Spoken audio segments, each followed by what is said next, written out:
220243. Saya Dwi Wahyuningsi dengan NPM 2220107. Dan di sini saya Rahmawati dengan NPM 2220262. Di sini kami akan mempresentasikan bab 15 tentang keputusan investasi jangka panjang penganggaran modal. Yang slide pertama akan dibacakan oleh saya sendiri. Assalamualaikum warahmatullahi wabarakatuh. Di sini saya akan menjelaskan tentang penganggaran modal. Penganggaran modal adalah modal proses perencanaan pengeluaran yang menghasilkan pendapatan atau keuntungan selama beberapa tahun. Gambar 15.1 yaitu premi penghasilan relatif terhadap biaya pendidikan. Gambar ini menunjukkan estimasi penghasilan penuh waktu kumulatif di tahun 2016 dalam dolar tahun 2014. Secara neto dari besarnya penghasilan yang hilang dan pembayaran untuk biaya kuliah dan biaya-biaya lainnya, buku-buku dan perlengkapan berdasarkan tingkat pendidikan. Slide selanjutnya yaitu kategori proyek investasi. Yang pertama, proyek investasi dapat dikategorikan sebagai yang pertama, penggantian, yang kedua, penguraian biaya, yang ketiga, ekspektasi output untuk mengakomodasi, lalu bagian yang kedua itu ada peningkatan permintaan, ekspansi output produk baru peraturan pemerintah. Lalu berikutnya ada proses penganggaran modal.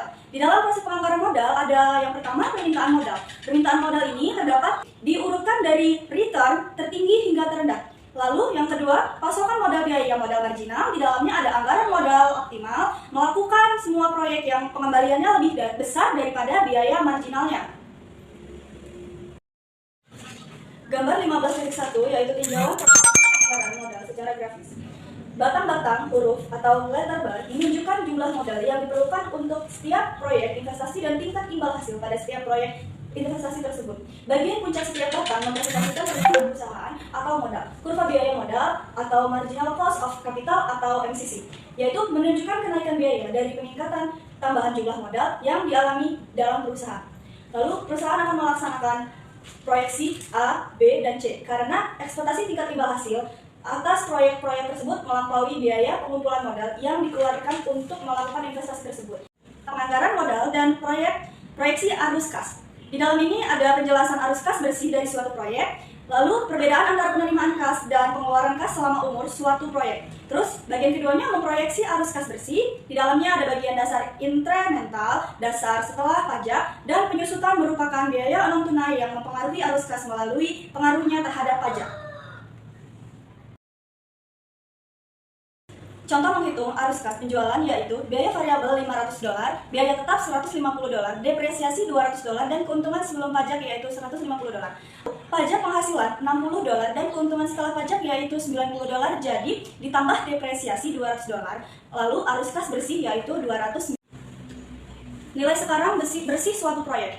Nilai sekarang bersih atau NPF adalah suatu proyek nilai sekarang dan aliran arus kas bersih yang diharapkan dari proyek. Didiskontokan sebesar biaya modal perusahaan dikurangi biaya awal proyek, yaitu sama dengan dikurang 0 sama dengan 1 ditambah 1 adalah pengembalian atau arus kas bersih yang tingkat diskontonya disesuaikan dengan risiko di dalam biaya awal proyek.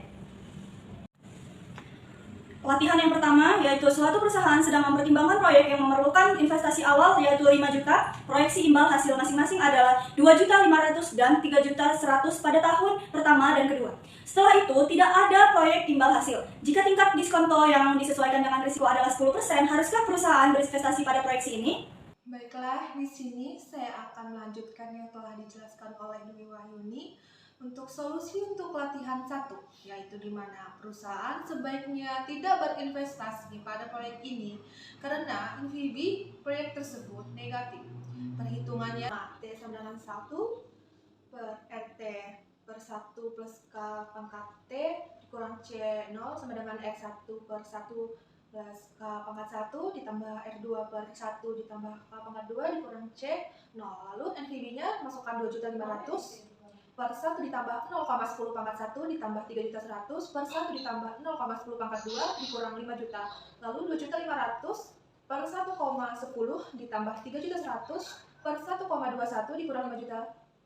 Lalu 2.500.000 per 1,10 hasilnya 2.272.072,27. Lalu ditambah 3.100.000 per 1,21 yaitu dengan 2.561.983,47.000 dikurang 5 juta dengan hasilnya 4.834.710,74 dikurang 55 juta, yaitu dengan hasil min 165.289,26. Perkiraan arus kas dari suatu proyek dengan biaya awal proyek sebesar $1 juta, mengingat $1 juta yang diterima di tahun-tahun mendatang bernilai lebih sedikit dibandingkan $1 juta yang dihabiskan di hari ini. Hal ini merujuk pada nilai waktu dan uang. Arus kas neto proyek harus didiskontokan pada nilai sekarang. Sebelum membandingkannya dengan awal biaya investasi, kemungkinan imbal hasil internal dan proyek tersebut. Metode untuk mengevaluasi proyek investasi ini akan dibahas pada bagian selanjutnya secara bergantian. Lalu di sini ada tingkat pengembalian internal atau IRR, suatu proyek tingkat diskonto yang menyamakan nilai sekarang dari arus kas bersih proyek dengan biaya awal proyek, yaitu dengan rumusan NVB sama dengan sigma T sama dengan 1 per RT per 1 ditambah K pangkat T dikurang C0 sama dengan 0. Dan sigma T sama dengan 1 RT per 1 ditambah K pangkat T sama dengan C0. Di mana RT adalah pengembalian arus kas bersih dan K ada tingkat pengembalian internal dan C0 ada biaya awal proyek. Perbandingan INV dan IRR menunjukkan bahwa proyek A memiliki NVB yang lebih tinggi tetapi IRR yang lebih rendah daripada proyek B. Situasi ini dapat muncul karena adanya metode NVB, arus kas neto yang dihasilkan oleh proyek secara implisit dan kooperatif, diasumsikan akan diinvestasikan ulang pada biaya modal perusahaan atau tingkat diskon yang disesuaikan dengan risiko yang digunakan oleh perusahaan. Perbandingan NVB. Jadi di sini dapat dilihat bahwa proyek B dan C memiliki PI yang lebih tinggi dengan nilai 1,4 dibandingkan proyek A. Lalu, teknik penganggaran modal yang digunakan pada tahun 1959 sampai dengan 1985. Lalu di sini ada indeks probabilitas atau PI, suatu proyek rasio, jumlah pengembalian yang didiskontokan terhadap biaya investasi awal dalam proyek yang diusulkan, yaitu dengan rumusan PI sama dengan sigma NT per 1 RT per 1 ditambah K pangkat T per C0. Lalu di sini ada biaya modal yang dimana biaya modal KE ke suatu firma, tingkat pengembalian yang dibutuhkan pemegang saham untuk berinvestasi di perusahaan adalah dengan rumusan KE sama dengan RF ditambah RP dan KE sama dengan RF ditambah P1 ditambah P2, di mana RF adalah tingkat pengembalian bebas risiko dan RP adalah premi risiko dan P1 adalah premi risiko yang terkait dengan utang perusahaan dan P2 adalah premi risiko yang terkait dengan ekuitas perusahaan. Lalu di sini ada biaya hutang di mana KD ke suatu firma pengembalian yang dibutuhkan pemberi pinjaman untuk meminjamkan dananya kepada perusahaan. Rumusnya KD sama dengan R dalam kurung 1 per T sama dengan tutup kurung, yaitu di mana R adalah tingkat bunga, T adalah tarif pajak manjerial, dan KD adalah biaya hutang setelah pajak. Baik, selanjutnya akan dijelaskan oleh rekan saya yaitu Nurbella. Baiklah, saya akan melanjutkan slide selanjutnya. Di sini ada model penilaian dividen. Model penilaian dividen. Jika dividen per saham yang dibayarkan kepada pemegang saham diharapkan dividen.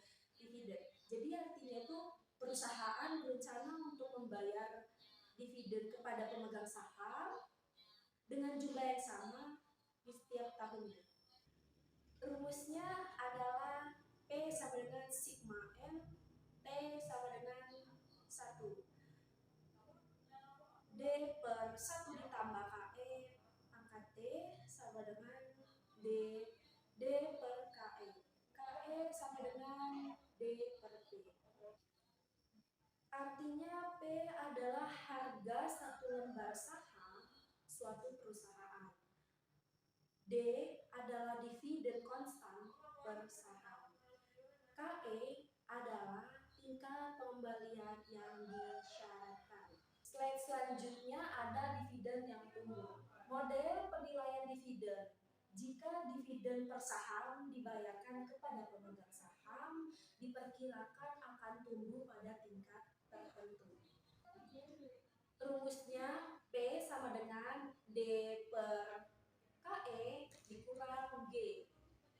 KE yang artinya P adalah harga satu lembar per saham suatu perusahaan. D adalah dividen konstan per saham. KE adalah tingkat pengembalian yang disarankan. G adalah tingkat pertumbuhan dividen. Slide selanjutnya ada model penetapan harga aset modal atau disebut CAMP. Mempertimbangkan perbedaan resiko antara saham biasa dengan surat berharga pemerintah. Jadi saham biasa ini memiliki resiko yang tinggi dan nilainya dapat fluktuasi. Sedangkan surat berharga pemerintah ini dianggap lebih stabil dengan resiko kredit yang relatif rendah. 2. Perbedaan resiko antara saham biasa perusahaan dan rata-rata saham biasa semua perusahaan. Jadi rumusnya KE sama dengan RF ditambah B KM dikurang RF. KC sama dengan WDKD ditambah WEKE.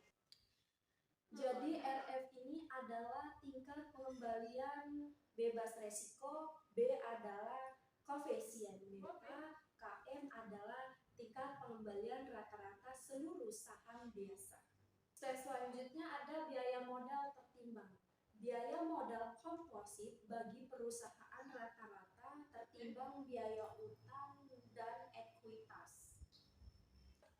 Jadi WD ini adalah bobot proporsi dalam struktur modal. WC adalah bobot ekuitas dalam struktur modal. KD adalah biaya utang setelah pajak, sedangkan KE adalah biaya ekuitas. Jadi ada latihan 2. Soalnya berapa biaya modal gabungan jika perusahaan dengan struktur modal 60% utang dan 40% ekuitas, biaya ekuitas 10%, biaya utang sebelum pajak 12%, dan tarif pajak 30%. Selanjutnya ada solusi untuk latihan 2 tadi. Jadi kita ubah dulu biaya utang sebelum pajak menjadi biaya utang setelah pajak dan hitung menggunakan persamaan biaya modal gabungan yang diberikan. Jadi rumusnya KC sama dengan WDKD ditambah WEKE sama dengan WDKD 1 dikurang T ditambah WEKE. KC sama dengan 0,60 dikali 0,12 sama dengan 0,072. 1 dikurang 0,3 sama dengan 0,7.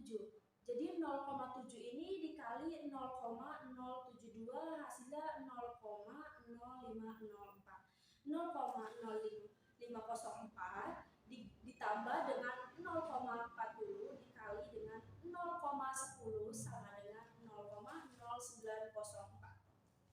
Slide selanjutnya ada rasio utang terhadap modal di Amerika Serikat. Industri yang pertama ada publishing dengan persen 34, home building ada 37%, advertising dan marketing ada 37%, lodging dan gaming ada 56%, general retailing ada 24%, supermarket dan drugstore ada 33%. Commercial transportation ada 18%, packaged foods ada 27%, restaurants ada 23%, healthcare dan luggage care ada 20%, movies and home entertainment ada 17%. Slide selanjutnya tinjauan proyek setelah implementasi. Tinjauan melibatkan membandingkan arus kas aktual dengan arus kas yang diharapkan. Pengembalian dari suatu proyek dengan pengembalian yang diharapkan. Penjelasan tentang perbedaan yang dinanti. Beberapa perbedaan tidak bisa dihindari. Perusahaan tidak memiliki kendali atas beberapa peristiwa. Pasca audit terbukti meningkatkan kinerja. Slide selanjutnya adalah biaya modal daya saing internasional. Selama tahun 1980-an, biaya modal di Amerika Serikat lebih besar dibandingkan di Jepang. 1 poin persentase tambahan dalam biaya bunga bisa mencapai jutaan dolar. Biaya modal yang lebih tinggi di Amerika Serikat dibandingkan di Jepang berkontribusi terhadap biaya daya saing internasional Amerika Serikat. Amerika Serikat ini menghadapi tingkat suku bunga yang lebih tinggi karena tingginya permintaan dan rendahnya pasokan dana pinjaman. Tiongkok telah menggantikan Jepang sebagai pemberi pinjaman terbesar di Amerika Serikat. Cukup sekian presentasi dari kami. Kurang lebihnya kami mohon maaf. Kami akhiri. Wassalamualaikum warahmatullahi